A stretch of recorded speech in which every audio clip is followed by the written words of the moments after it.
جو کہ اب اس دنیا میں نہیں رہے، رحمان ملک کے دباؤ کی وجہ سے دستخط کیے تاکہ جنرل ریٹائرڈ پرویز مشرف کو کیس میں شامل کیا جائے. یعنی کہ جنرل پرویز مشرف کو اس کیس میں شامل کرنے کے لیے زبردستی بنتا نہیں تھا.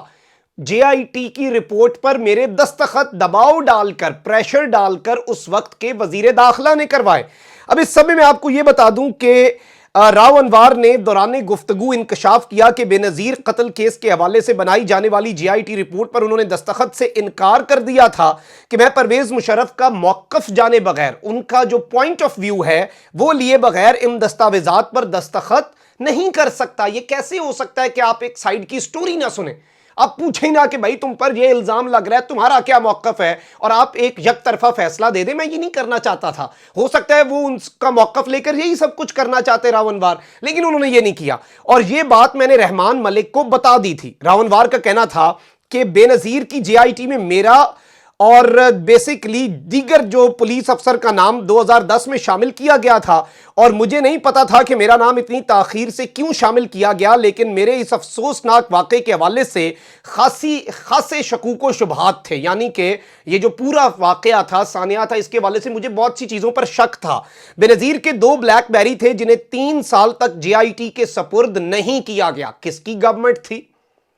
کیوں محترمہ بے نظیر بھٹو کے جو 2 بلیک بیری موبائل فونز تھے، اب تو بلیک بیری کا اتنا ٹرینڈ نہیں ہے، اس وقت ظاہری بات ہے بلیک بیری بڑا سیکیور فون تصور کیا جاتا تھا، ان کے جو 2 بلیک بیری فون تھے وہ کیوں جے آئی ٹی کے حوالے 3 سال تک 3 ایئرز وہ کیوں نہیں حوالے کیے گئے؟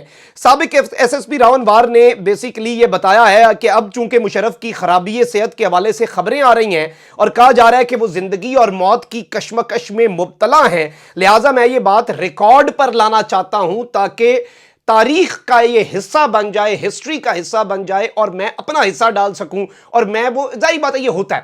دیکھیں آج کے دن میں بھی جو کچھ پاکستان میں ہو رہا ہے نا، اس چیز کو آپ سمجھ لیں کہ اگر کسی کو لگ رہا ہے ٹاپ پوزیشن پہ بیٹھے شخص کو کہ یہ چیزیں باہر نہیں آئیں گی، ان کا اپنا ساتھی جو ہوگا وہ اس میں سے ایک کا بھی ضمیر جاگنا ہوتا ہے. یہ آخری عمروں میں بیوروکریٹ، جرنیل، جج یہ کتابیں لکھ کے ہی تو ہسٹری کی سمت درست کرتے ہیں. کم از کم یہ دیکھیں وہ حصہ رہیں، وہ بات غلط تھی، وہ ہر چیز میں حصہ رہتے ہیں، لیکن کم از کم ایٹ لیسٹ جاتے جاتے انہیں اگر کسی ایک کا ضمیر جاگے اور وہ ایک وسل بلوور بن جائے تو یہ بھی بہت زیادہ چیزیں میٹر کرتی ہیں ہسٹری کے لیے، کیونکہ تاریخ تو لکھی جا رہی ہے اور تاریخ معاف نہیں کرتی، چیزیں اب چھپتی نہیں ہیں. تو یہ کہتے ہیں کہ میں بیسیکلی وہ چونکہ مشرف صاحب زندگی موت کی کشمکش میں ہیں تو میں یہ باتیں ریکارڈ پر لانا چاہتا ہوں کہ مجھے سابق صدر پرویز مشرف کا بے نظیر قتل کیس میں کردار کہیں نظر نہیں آیا، کہیں پر بھی نظر نہیں آیا. اور اس حوالے سے جب شواہد مانگے گئے تو وہ بھی نہیں ملے، لہٰذا جے آئی ٹی پر دستخط کرنے کو کہا گیا تو میں نے انکار کر دیا. انہوں نے کہا کہ بے نظیر قتل کیس کی تحقیقات صحیح انداز میں نہیں چلائی گئیں. اس واقعے کا آپریشنل کمانڈر اکرام محسود تھا، جبکہ بیت اللہ محسود اس واقعے کا ماسٹر مائنڈ تھا.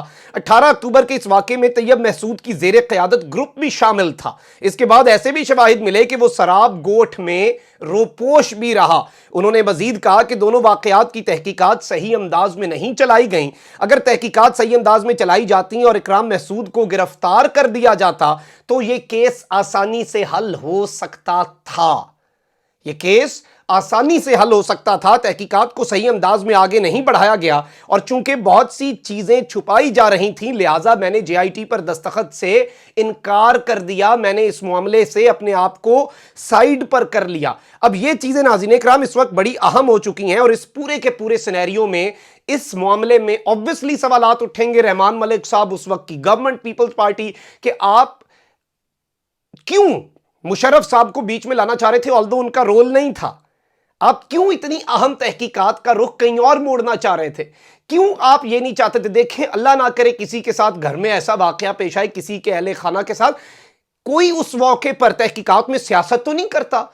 وہ تو کہتا ہے بھئی پتہ تو چلے کس نے کیا، کس نے ہماری زندگی اجاڑی، کس نے ہمارا گھر اجاڑا. ظاہری بات ہے اتنی بڑی لیڈر تھی، اس میں صرف اہل خانہ کا تو ان پر حق نہیں تھا، پوری پارٹی کا حق تھا. ایک پبلک پراپرٹی ہوتا ہے لیڈر، اور 2 دفعہ وزیر اعظم رہ چکی تھیں، پہلی خاتون وزیر اعظم تھیں عالم اسلام کی.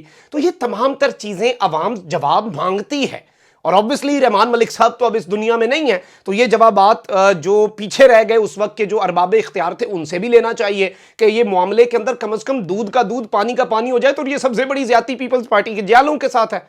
جو آج بھی محترمہ کا نعرہ لگاتے ہیں، جو آج بھی کہتے ہیں بھٹو زندہ ہے، لیکن انہیں یہ نہیں پتا کہ انہیں شہید کس نے کیا محترمہ بے نظیر کو. اور اپنی حکومت بھی اب بھی پھر اپنی حکومت آ گئی ہے، اب بھی تعدیاں بھی کر لیں، سال ہے، آپ تو سال کا ارادہ رکھ کے آئے ہیں نا. لیکن یہ چیزیں کیوں نہیں ہو رہی؟ بہت سے سوالات کھڑے ہوتے ہیں. اپنا بہت خیال رکھیں. اللہ نگہبان. پاکستان زندہ باد.